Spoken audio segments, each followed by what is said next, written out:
In today's video, I'm going to teach you how to diagnose enrollment issues in Hubspot workflows. Now, if you've ever run into problems with your workflows not functioning as expected, this process will help you get to the bottom of what's going on. Let's dive right into it.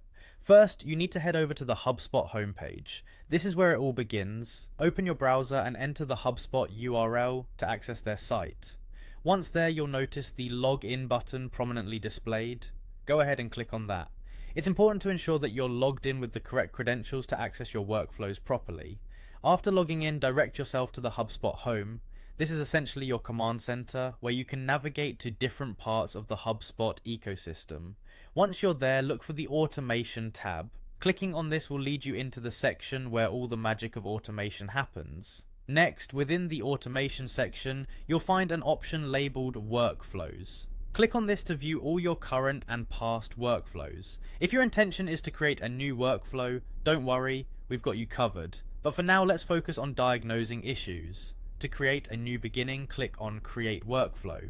This option will allow you to start fresh with a blank canvas. And for those who prefer crafting their workflows meticulously, the From Scratch option is perfect. When you select From Scratch, you're opting for a tailor-made workflow designed just the way you envisage it. Don't forget to click Next to move forward from here.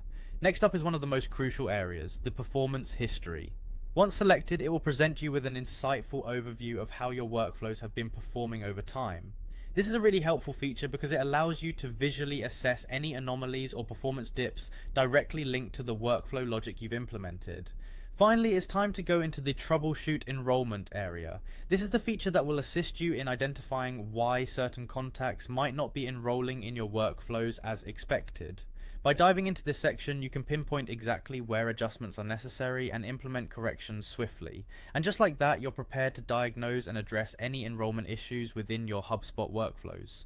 Remember, troubleshooting is sometimes more about understanding the broader picture of what each part of your workflow is doing and ensuring each step is aligned with your goals. By following these straightforward steps, you will be able to maintain your workflows with precision and keep everything running smoothly. Thank you for joining me in this tutorial. Don't forget to like and subscribe for more insightful videos like this one. Until next time, happy automating.